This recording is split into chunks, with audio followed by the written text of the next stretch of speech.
As I am casually enjoying one of my last afternoons of the summer and I am watching an episode of Riverdale, for some reason my brain would not stop going, and all I could think about was, what do people actually need to set up in their classrooms?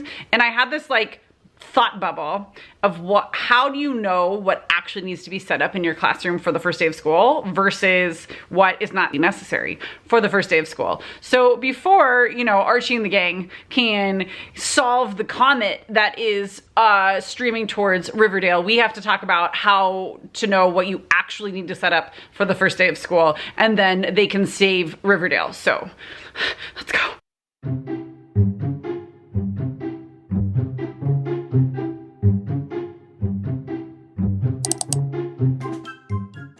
Well, hello teacher friend. Before I get started on this video, I want to let you know about a little back to school mini series that we have going on at Brave New Teaching, the podcast that I am one of the co-hosts of. We have got 5 days of mini episodes on the Brave New Teaching podcast feed.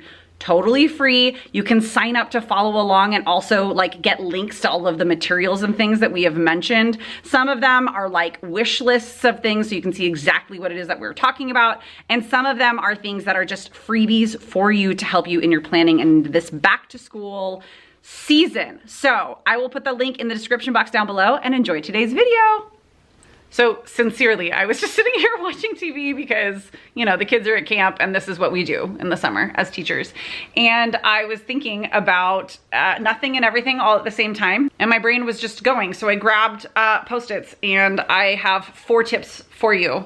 The 4 things, the only 4 things really that you need to think about for the first day of school. I mean, add anything that your school needs you to do, but like truly, this is it. Those things that you need to think through in setting up your classroom are attendance, seating, an activity and a routine or a procedure. If you have had the chance to follow along with our Back to School with BNT, Brave New Teaching, our little back to school mini series, I talk about how my teacher desk area is one of the things that I prioritize, even beyond student facing stuff, because if I feel organized, I can keep them calm, you know what I mean?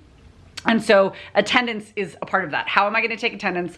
Printing out my rosters, having a, like knowing where my pens are, which I know sounds silly, but like when you are setting up a classroom, it's like moving into a house, right? Like things go everywhere. So just make sure that you are set up in that way. Seating. How are you going to have students sit, right? Like have their desks, have the tables, whatever it is set out.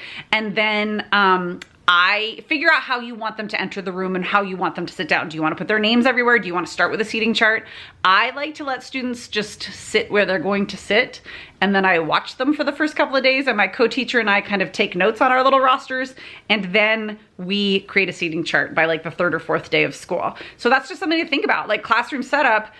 You also very well might find out once actual bodies enter that room that the seating arrangement that you have isn't going to work, or you can figure out how to do it a little bit better, or there's like a traffic jam in one corner. That has happened to me more times than I can remember. So just, that's another thing to set up your teacher desk area and like how you're going to do attendance, seating, how you're going to create a seating chart if you're going to create a seating chart, but like what are those parameters? Think through that, because that's a big part of classroom setup. What else did I put here? Oh, what do you want prepared and set up on the walls, on their tables, available to the students for an activity? For me, that activity is something that is self-contained and student-led, because like I said, my attendance is going to be taken by me going, actually, maybe I didn't say this.